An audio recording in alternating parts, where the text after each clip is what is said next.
Hi, welcome back to Frank's Final Review. This week we are going to review a new release from Blue Note on their classic vinyl series. And this one is from tenor saxophone player Tina Brooks on his album titled True Blue. Very, very interesting album. Just was released this past Friday. And probably, I know a lot of viewers out there probably don't know who Tina Brooks is. I mean, he's a fairly obscure jazz musician compared to other more famous saxophonists such as Coltrane, Sonny Rollins, for example. Just some of the more popular names. Tina Brooks is probably a little more obscure in terms of a mainstream. In terms of the mainstream, if you will. But I want to talk a little bit about that because, I'm fairly new to Tina's music myself. I probably first heard him back in 2019, maybe 18 or 19. And so actually it was the first time I heard Tina Brooks was off Freddie Hubbard's debut album for Blue Note Records called Open Sesame. And on that album, there's a song called Gypsy Blue, and Tina actually wrote that song. It's a very beautiful song. It has a very sort of Eastern feel, if you will. And I say that a lot in my videos so far, but I just love Eastern music, especially in jazz, especially. It just sounds so great. It's a really great song. So, if you're able to jump on iTunes or Spotify, check out Freddie Hubbard's album Open Sesame and the track Gypsy Blue to hear more of Tina Brooks. He wrote that song and just plays some incredible saxophone lines in that song. He also wrote the title album, the title track to that album, Open Sesame. And so, when we talk about Blue Note and Blue Note Records, a lot of the musicians were very close to each other and they would record on each other's sessions, probably gigged with each other at clubs and stuff as well. But if you're a fan of Blue Note and you listen to a lot of Blue Note records, you can see the various lineups and how a lot of the musicians basically play on each other's records. Wayne Shorter, for example, playing a lot of Blue Note records, Lee Morgan. And again, Blue Note fans sort of have that awareness of that. So, and I mentioned that because the Freddie Hubbard album, that was Freddie's debut album, Open Sesame, and that was recorded on June 19th of 1960. And Tina was playing on that record.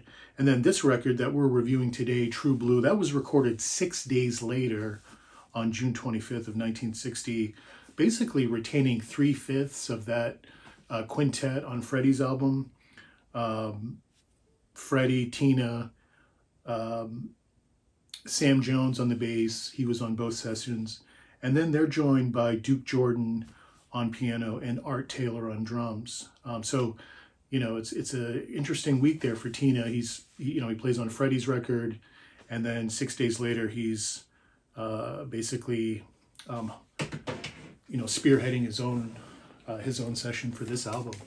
So let's jump right into it. The opening track on the album is called Good Old Soul. I'm going to transition right over to my notes. Freddie and Tina open up this song in unison, and I could tell early that just with these classic vinyl series, they're sourced from the right from the analog source. So I just noticed that there was a great mix early on. You're in the room kind of feel. So I noticed that right away. Tina takes the first solo, and it's a really nice lead in off the main line, the melody, if you will. Sam Jones, he's playing really nice stuff early on. A fairly long solo by Tina to start off. And I noticed there was one note, it was sort of, a really low note, almost like a honk. it may be referred to as a passing tone, but it's when you hear those, it's kind of interesting as a listener. Art Taylor's doing some really nice stuff. Freddie comes in next on his solo and he's just playing some really nice lines. Duke Jordan comes in third, and I love when the piano player takes a solo and the horns drop out, because you get the classic sort of jazz trio, piano, bass, and drums, and there's some nice work there. I noticed, as the song was ending, there was sort of a nice mix-up towards the end, like the time changed from the beginning. There was just sort of a subtle mix-up at the end that I thought was great. It was just a really nice way to end the song. The next song on the album is called Up Tights Creek. Kind of an interesting title. Really fast number. On this one, Freddie Hubbard solos first. Real biting lines by Freddie. He's playing some shorter bursts of notes before he really starts opening up. Again, Art sounds really nice underneath. Tina's hitting some really nice blue notes, if you will. Jordan, he comes in next on the piano, and you can hear Taylor really accenting on his cymbals. Jordan is very fluid here, and then they restate the theme and exit out. And then the third song on the first side is called Theme from Doris. I really like this one. This one had a really cool line, really cool melody. I thought Art Taylor was doing a great job on the drums here, sort of hypnotic, if you will. This to me, this is like classic Tina Brooks, the song. So I highly recommend hearing it. Again, Tina and Freddie are playing in unison. Very tasty, just really great. Tina takes the first solo, kind of comes out a little quiet, kind of reserved compared to other solos we've heard up to this point, but then it gets a little more dramatic. And then again, we hear that sort of low passing tone. It's almost like a bass note, if you will. It's just so low. Again, it's like a honk, but we hear that again. It's just, Tina's range is just, he can go from, it really sort of reflects how much of a master he was, to be able to go so low and so high on his instrument. Again, some more great unison lines between Freddie and Tina. And then again, Jordan comes back in on the piano, and there's sort of a fade out. Opening up on side 2 is the title track, True Blue. It's very upbeat early on. Some pretty interesting lines for a blues tune. I mean, you can definitely hear it's a 1/4/5, if you will, but very pretty. It's more than just this is a jazz blues song, so it's just got more color, if you will. Jones, he's playing a really boppy sort of bass line. Tina plays a really nice solo to open up. There's a little more unison playing. Freddie comes in next, and to me, it was like kind of tiptoeing in on this one. And again, the mix was like you're right there in the room at Vin Gelder's studio. Just a great mix. And on this one, I was toe tapping as I was listening, so it definitely has a great pulse. And so just another great one. I can see why they named the album after this one. The next song on side 2 is called Miss Hazel. This one again is more upbeat and almost like a part 2 to the title track. Very similar, very very fast. A really nice first solo by Tina. Taylor and Jones are hooking up big time, and I felt there's a little more urgency by Tina in this one. I thought, and again, sort of a longer solo. Freddie comes in real quickly, right on the heels of Tina. I mean, it was just right there. Really nice solo, and then again we get to hear the trio because Jordan solos next, and the horns drop out, but they reinstate the line, the melody, and unison, and just a really nice outro. The last song on the album is called Nothing Ever Changes My Love for You.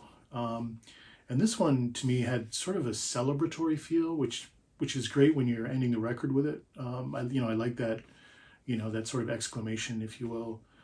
There's again Art Taylor is playing so well in this on this record and at these sessions. He's doing some great stuff underneath. Tina solos first, kind of a brief solo, and then there's some really nice work. There's an awesome line before Freddie comes in, and then it's interesting. Freddie on this one, he was giving himself a little more space, and I kind of got the sense that to me, was like more kind of like sculpting with his horn, if you will. That's kind of what I was hearing. And Tina takes another solo, a really nice one, and then Jordan takes his last solo on the piano, and then again Taylor, very subtle, and it's interesting. Like when Taylor starts doing subtle things, they're either about to reinstate the melody or it's sort of signaling an end to the session, the end of the song, if you will. Great way. I thought everyone played very, very well on that song and in the whole album. So, overall, I thought this was a very enjoyable album. What really stood out for me was the unison lines between Freddie and Tina. Just when you hear, and I, I've been a big Allman Brothers fan, if you will, and I just love when you hear dual instruments playing the same stuff. I mean, it just, harmonically sounds great. And so that's what we hear here, just a lot of that cool stuff. And likewise, probably going back to when I first heard Tina on the Freddie album, Open Sesame, there was a lot of that as well, the sort of the dual lines, the unison lines. So that's a really, really great part of this record. And everyone played well. Sam Jones was killing it. Duke Jordan had some really nice stuff going on the piano, and I feel like Art Taylor really was sort of a unsung hero in this one. He was just, always, you could hear him doing some incredible stuff, very subtle, but just right there, and so definitely a highlight as well. So yeah, I definitely recommend this one. On the Blue Note Classic Vinyl series, especially if you're saxophone lover, jazz lover. I wanted to mention, I first heard this record on the Blue Note 75 series. I mentioned that earlier, but I think that came out in like 2015. Again, not the greatest quality, so it's nice to hear this record from the analog source. So again, I hope you get a chance to listen to it. Thanks for tuning in, and please like and subscribe, and I look forward to seeing you guys next time on the next review. Thanks. Have a great one.